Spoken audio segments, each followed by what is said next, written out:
Good morning students, hope you are doing good at your end. So in the last video we had discussed some marketing mix.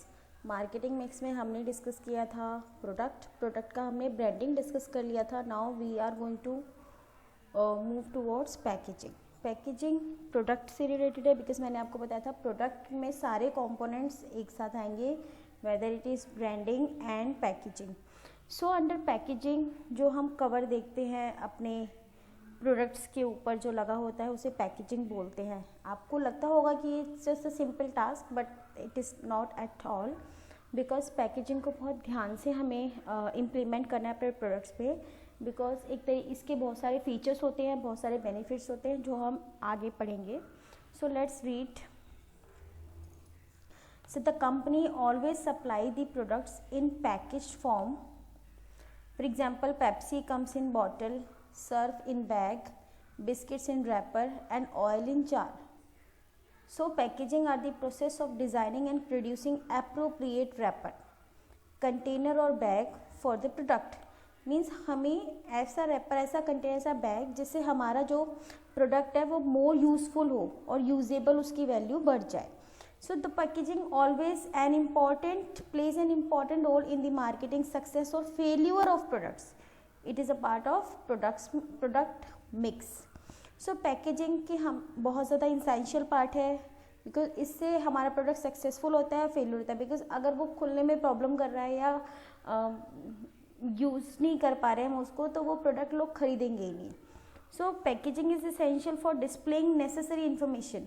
कोई भी necessary information जो होती है वो हमारे को पैकेजिंग से पता चल जाती है कि भाई इसके अंदर इंग्रेडिएंट्स हैं, ये डेट ऑफ मैन्युफैक्चरिंग है, डेट ऑफ एक्सपायरी, ये सब regarding a particular product. So packaging reduces the risk of wastage, spoilage, leakage etcetera in the process of transportation and storage. As you know that product कहीं से भी move हो रहा है, तो अगर गुड पैकेजिंग होगी तो ऑब्वियसली हमारा जो प्रोडक्ट होगा वो स्पॉइल नहीं होगा. And it is used as a promotional tool. मैं आपको जैसे बताती हूँ कि ये साइलेंट सेल्समैन है, इसको पढ़ के लोग ले लेंगे. मीन्स उसके अंदर सब कुछ लिखा होता है. Sometime it even works better than advertising. Colourful होती है पैकेजिंग, डल पैकेजिंग कोई नहीं लेता. अगर आप लोग एज अ कस्टमर मार्केट में जाते हैं तो आप भी पैकेजिंग देख के अट्रैक्ट हो जाएंगे, अरे ये देखने में तो बहुत अच्छा लग रहा है. सो आप कोई भी प्रोडक्ट देखेंगे वो बहुत ही कलरफुल होते हैं. इन सेल्फ सर्विस स्टोर आजकल बहुत ज़्यादा पॉपुलर है, पता ही है आपको. हम जाते हैं और खुद ही अपना प्रोडक्ट चूज़ करते हैं, ठीक है, देख के. So packaging plays an important role. Hence good package act as a silent salesman. हमें अपना प्रोडक्ट खुद ही लेना है, बिकॉज हम सेल्फ सर्विस सेंटर में जा रहे हैं जहाँ पे हमें अपना प्रोडक्ट खुद ही पिक करना है. So different levels of packaging होती है. प्राइमरी पैकेजिंग जिसके अंदर सीधा डायरेक्ट प्रोडक्ट होता है. ज़रूरी नहीं तीनों पैकिंग जो है एक प्रोडक्ट में अवेलेबल हो. बस एक एग्जांपल ले लेते हैं टूथपेस्ट का, जिसके अंदर टूथपेस्ट फिल होता है उसको वो प्राइमरी पैकेज है, means toothpaste tube. Secondary package जो उसको छोटे से उसमें फिर डाल के देते हैं ना डब्बे में. So additional layer of protection को हम सेकेंडरी पैकिंग कहते हैं, that are kept till the product is ready for use. For toothpaste tube usually comes in a cardboard box, आपने देखा होगा. And the third one is transportation. Means एक एक toothpaste तो आता नहीं है, बल्क ऑफ टूथपेस्ट आते हैं ना एक बॉक्स में भर के. देखो सामने आपको दिख रहा होगा. सो ये वाली जो पैकेजिंग है, ये बड़े वाली, वो ट्रांसपोर्टेशन पर्पस के लिए है. ऐसे हम खाली बहुत सारे बॉक्स को ऐसे ही तो नहीं ट्रक में भर सकते हैं, तो हम एक बड़े कार्टन में रखेंगे. उस कार्टन को जो है हम ट्रांसपोर्टेशन पर्पस के लिए यूज़ करेंगे. So it refers to further packaging of product necessary for storage and transportation. A toothpaste manufacturer may send the goods to retailers in corrugated boxes containing 20 और 100 यूनिट्स, इस तरीके से. तो ये हमारे पास 3 पैकेजिंग होती है. This is first one is primary, second means secondary and third means transportation. Now इसके फंक्शंस क्या होते हैं. गुड पैकेजिंग सबसे पहले हमारे प्रोडक्ट को क्या करता है बेटा, और प्रोडक्ट को प्रोटेक्ट करता है. Second one is product identification. हम अपने प्रोडक्ट को आइडेंटिफाई कर सकते हैं बिकॉज उस पर क्या लिखा होता है, उस पर उसका नाम लिखा होता है. Facilitating the use of the products, इसमें पता होता है, कई बार आपने देखा होगा हर प्रोडक्ट में लिखा है ना हाउ टू यूज लिखा होता है ना, तो ये पैकेजिंग के ऊपर लिखा होता है. It should be such that there should be convenience in opening, handling और हाउ टू यूज, और कन्वीनियंट होना चाहिए. जैसे आपको दिख ही रहा होगा ये ऐसा होना चाहिए, ये शैम्पू ऐसे होना चाहिए, हम कन्वीनियंट तरीके से इसको निकाल सके. ठीक है, example shampoo package, shaving cream etcetera. There should be convenience in opening, handling and using for the customer. और how to use, how to open भी लिखा होता है. अगर हम गलत तरीके से कोई चीज़ ओपन कर देते हैं तो वो पैकेजिंग खराब हो जाएगी और आपका जो प्रोडक्ट है वो ठीक से निकलेगा ही नहीं. राइट. Next, product promotion. अगर ब्यूटीफुल पैकेज है तो ऑब्वियसली हम अपने कस्टमर को क्या कर सकते हैं, we are able to attract the customer. So it is used as promotional tool. Rising the standard of health. ठीक है, पैकेजिंग से क्या होता है, हम अच्छे से हमारा प्रोडक्ट पैक होता है तो जो एडल्ट्रेशन है, मीन्स लोग उसमें से निकाल के कुछ एडल्ट ना कर दे, मीन्स उसके अंदर कुछ मिलावट ना कर दे, उसको हम रोक सकते हैं. A good packaging. A good packaging helps in preventing adulteration as the product is properly packed. आपने देखा होगा एक वीडियो वायरल हुई थी जोमेटो वाली, जिसमें उसने बंदे ने खाना खा लिया था तो सवाल उठे थे कि जोमेटो की पैकेजिंग बहुत ख़राब है. मीन्स एक सील, तब से जो है सील लगने लग गई है और पता चल जाता है कि फूड को किसी ने भी खाया नहीं है. तो ये हमारी पैकेजिंग हमारी मदद करती है इसमें. Product differentiation. Packaging creates product differentiation by looking at the package of product. Say hair oil, one can make some guess about quality of the product contained in it. Means जैसे मान लीजिए ये hair oil है, उसके सामने आपका नाम लिखा हुआ है. पैकेजिंग के अंदर हम डिफ्रेंशिएट कर सकते हैं, ये वाला प्रोडक्ट है, ये इस वाली कंपनी का प्रोडक्ट है. तो इससे हम अपने प्रोडक्ट को डिफ्रेंशिएट कर सकते हैं. सबकी पैकिंग अलग है. कभी आपने देखा है कि हर एक की पैकिंग सेम है? बिल्कुल भी नहीं. सबकी पैकिंग अलग है, कलर अलग है. जो लोग थोड़े कम पढ़े लिखे होते हैं, जिनको पढ़ना नहीं आता है, वो भी पैकेजिंग देख के प्रोडक्ट खरीद लेते हैं, बिकॉज उन्हें पता है कि मेरे प्रोडक्ट तो इसी पैकिंग में आता है जी, है ना. सो प्रोडक्ट डिफ्रेंशिएट कर सकते हैं हम.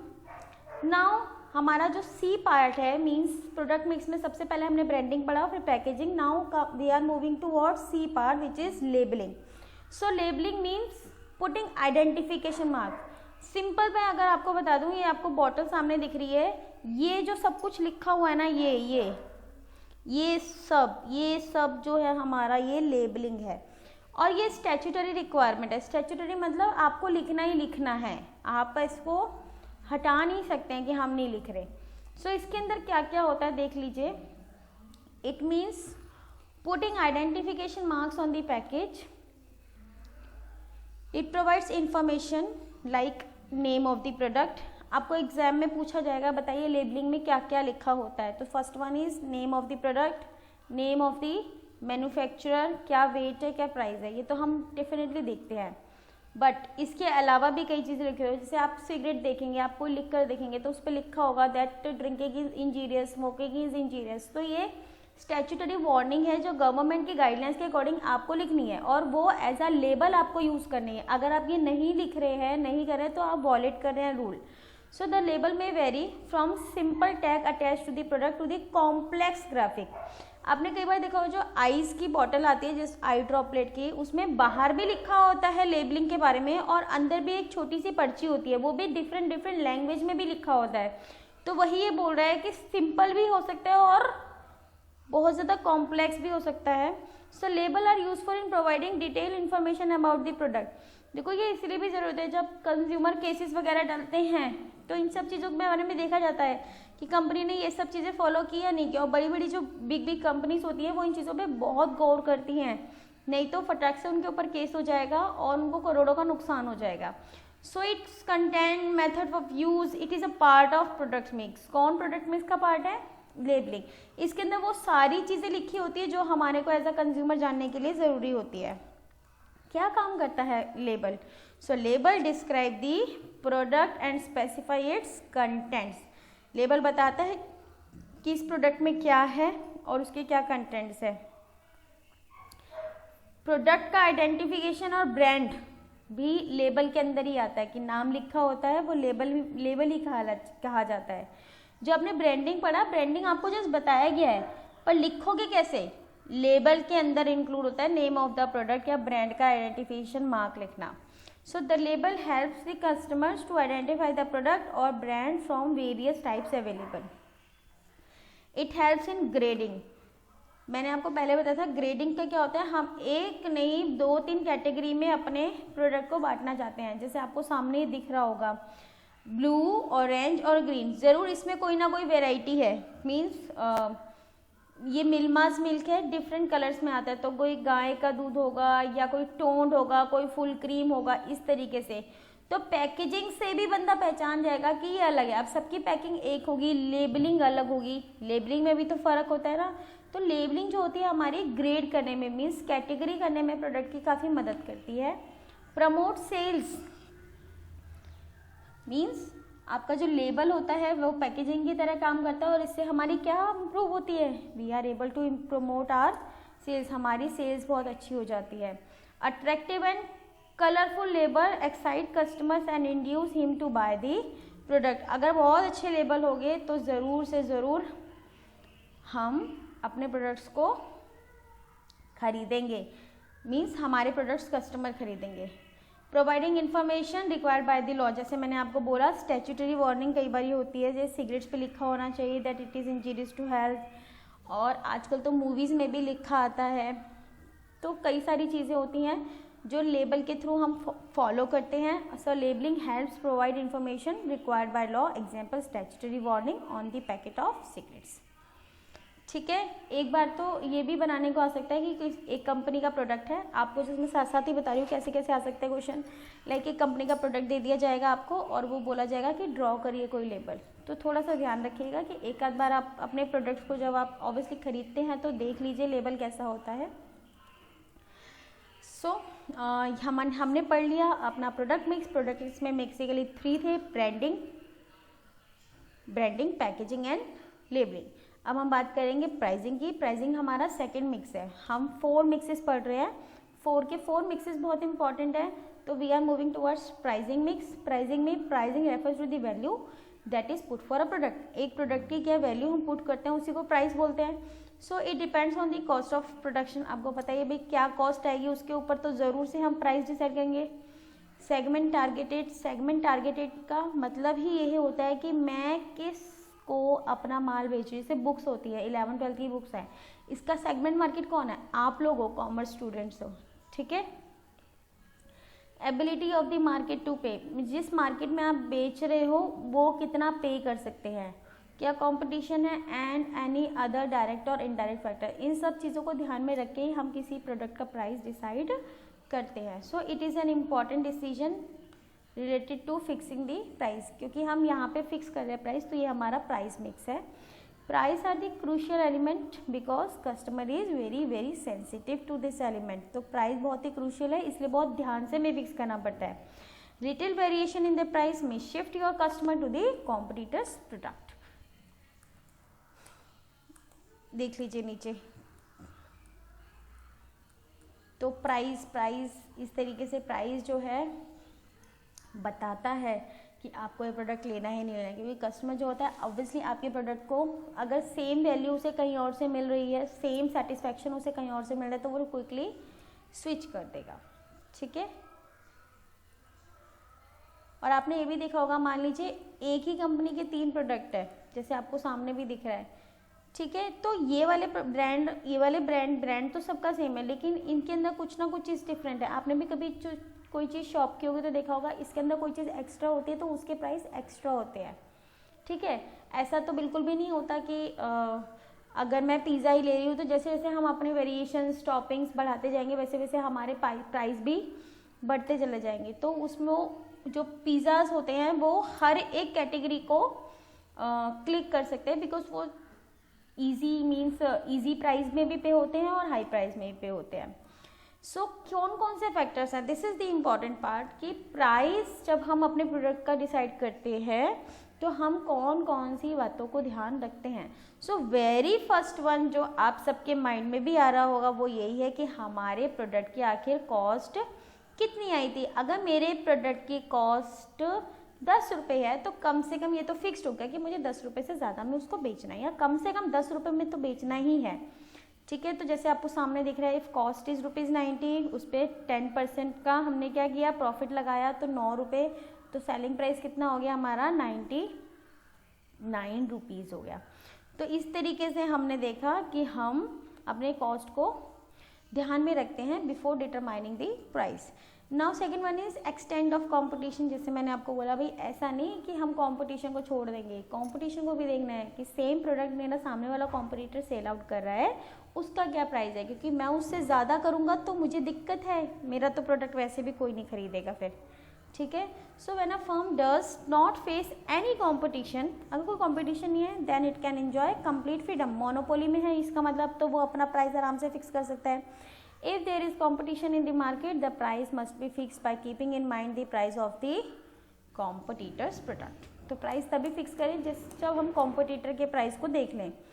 And the third one is customer की demand. So if the demand of the customer is inelastic, inelastic तो आपने इकोनॉमिक्स में पढ़ा होगा, जिसका मतलब ये होता है कि अगर आपके प्रोडक्ट का प्राइस भी बढ़ जाता है तभी भी आपकी डिमांड पे कोई फर्क नहीं पड़ता, बिकॉज आपकी demand is inelastic. So if the demand of the product is inelastic then marketer can charge higher price, क्योंकि उस ज़्यादा प्राइस भी चार्ज करेगा तो ज़्यादा कस्टमर पे फर्क नहीं पड़ेगा, बिकॉज हमारी डिमांड कैसी है, इनइलास्टिक है। But if demand is very elastic then a small change in price changes the demand by big magnitude. तो थोड़ा सा भी अगर आप प्राइस को बढ़ा देंगे तो आपका जो है बहुत ज़्यादा कस्टमर्स का लॉस हो जाएगा, तो इस चीज़ को ध्यान रखिए। And fourth one is government and legal regulation. आप लोगों ने देखा होगा अभी बहुत ज़्यादा शोर शराबा चल रहा है एमएसपी को लेके, जो कृषि बिल है।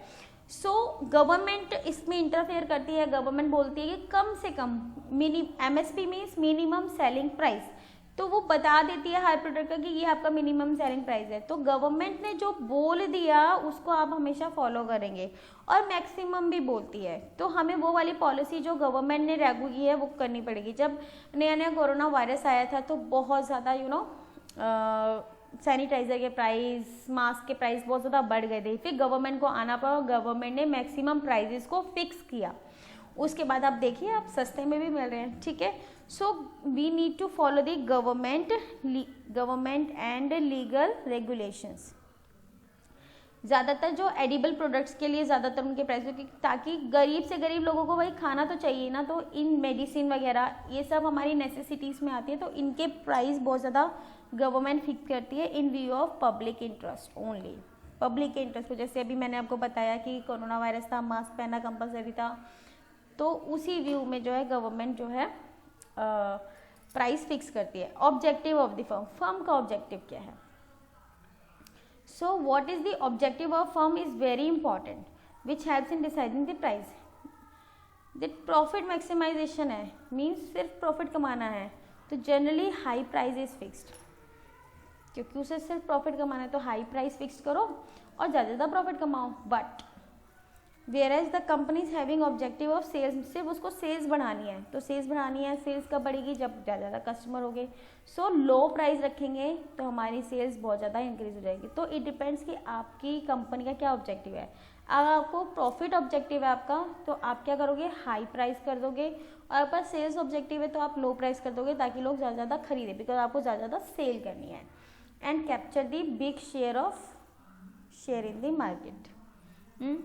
And next one is marketing method use. Marketing method आपने देखा होगा, मैंने आपको बताया मार्केटिंग का मतलब क्या होता है। मार्केटिंग का मतलब शुरू से लेके अंत तक कस्टमर की नीड को सपोर्ट करना है, और इसके अंदर सारी चीज़ें आती हैं, पैकेजिंग वगैरह सब कुछ, और आप प्रमोशन वगैरह कैसे करते हो, डिस्ट्रीब्यूशन चैनल कौन सा यूज़ करते हो, तो आप किस तरीके का एडवर्टीजमेंट कर रहे हो। ऑब्वियसली अगर आप श्री अमिताभ बच्चन जी को लेके कोई अपने प्रोडक्ट को एडवर्टाइज करे तो आपका obviously cost of the product तो बढ़ेगी ना भाई, एडवर्टीजमेंट आपकी जेब से तो जाएगा नहीं।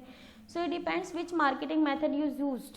So price determination is also affected by the distribution system, quality of salesman employed, type of packaging, etc. For example, if a company provides free home delivery, तो वैसे तो nothing is free in this world, ये मैं आपको बता दूं, but if free home delivery is available that it can fix a relatively higher price to its product. तो उसको अपने प्रोडक्ट का प्राइस हाई करना पड़ेगा, क्यों? क्योंकि उसको उसी प्राइस के अंदर ही कस्टमर को फ्री होम डिलीवरी देनी है, ठीक है। और मैं हमेशा बोलती हूँ एज अ कमर्शियल भी कि हम न जो ये बहुत बोलते हैं कि free free free, that nothing is free. Why company selling free products? Because they are established to get profit, not to service others. So in profit making organization that nothing is free in this world. So ये आपको मैं जो दो strategy बता रही हूँ, ये हैं दो स्ट्रेटेजी। एक स्ट्रेटेजी का नाम होता है प्राइस स्कीमिंग, एक स्ट्रेटेजी का नाम होता है पेनिट्रेशन प्राइसिंग। इन दोनों में क्या डिफरेंस होता है? स्कीमिंग का मतलब क्या होता है? स्कीमिंग का मतलब होता है ऊपर की क्रीम खाना, स्किम द क्रीम। अब ऊपर की क्रीम कैसे होगी? एग्जाम्पल देख लेते हैं। एक कंपनी ने बहुत बढ़िया प्रोडक्ट इनोवेट किया और उसने लॉन्च कर दिया, अभी उसका हाल फिलहाल कोई भी कॉम्पिटिटर नहीं है, तो वो आराम से हाई प्राइस चार्ज करेगा और जल्दी से फिर लोग उसको प्रोडक्ट को खरीदेंगे। और what will he do? He will after charging the high price will scheme the cream of the market. Means उसने मार्केट की क्रीम खा ली, मीन्स लोगों का पैसा ले लिया और अपना प्रोडक्ट सेल कर दिया और हाई प्राइस को उसने एंजॉय किया और मैक्सिमम प्रॉफिट अर्न किया। बट पेनिट्रेशन प्राइसिंग में क्या होता है? पेनिट्रेशन प्राइसिंग का मतलब होता है कंपटीशन को हटा देना। हम अपनी स्टार्टिंग लो प्राइस से करते हैं और प्राइस स्कीमिंग में हम अपनी स्टार्टिंग हाई प्राइस से करते हैं, हाई से, और इसमें हम किससे करते हैं? लो से, ठीक है। तो चलिए इसको हम पढ़ लेते हैं एक बारी ताकि और चीज़ें क्लियर हो जाएं। तो सबसे पहले हम पढ़ेंगे price skimming. Under this strategy a high introductory price is charged for an innovative product। हम बहुत ज़्यादा हाई प्राइस चार्ज कर लेते हैं एक इनोवेटिव प्रोडक्ट, मीन्स अभी तक मार्केट में ऐसा कोई प्रोडक्ट नहीं आया। And later on price is reduce, उसके बाद हम अपना प्राइस कम करेंगे जब और कंपनीज मार्केट में आ जाएगी, मीन्स कंपटीशन बढ़ जाएगा। जब आपका कोई दूर दूर तो कॉम्पिटिटर नहीं है, हाई प्राइस में फटाफट से अपने लोगों की स्किम द क्रीम कर लीजिए। Example Apple, Samsung etcetera. आपने देखा होगा सैमसंग के जब पहला फ़ोन आएगा तो वो हाई आएगा, उसके बाद धीरे धीरे लोग उसकी टेक्नोलॉजी कॉपी कर लेंगे और उसके बाद लेटर ऑन फिर उसका जो प्राइस हो जाएगा कम हो जाएगा। उसके बाद फिर से जब नया कोई वो टेक्नोलॉजी डालेंगे फिर से वो हाई हो जाएगी और उसके बाद वो धीरे धीरे जैसे पुराना होगा। पुराने का मतलब है कंपटीशन आ गया है, अब कंपटीशन में वो सेम टेक्नोलॉजी लोगों ने कॉपी कर लिया है। So, for example, Apple, Samsung charge high price for their new products with the latest technology. They will later reduce their price when the same technology is used by other companies in their products. So, generally, innovators can use price skimming strategy to get reward for their research and development. भाई उन्होंने इतनी research and development की है तो वो obviously high price तो charge करेंगे ना इनोवेशन के लिए। सो ये इनकी स्ट्रेटेजी है और इससे क्या होता है? वो they are able to skim the cream of the market. Now second one is penetrating pricing। जैसे मैंने आपको इसमें बताया था कि पेनिट्रेटिंग में हम पहले लो प्राइस रखते हैं और उसके बाद हम बहुत बड़ी मार्केट का शेयर अपना कैप्चर कर लेते हैं, ठीक है।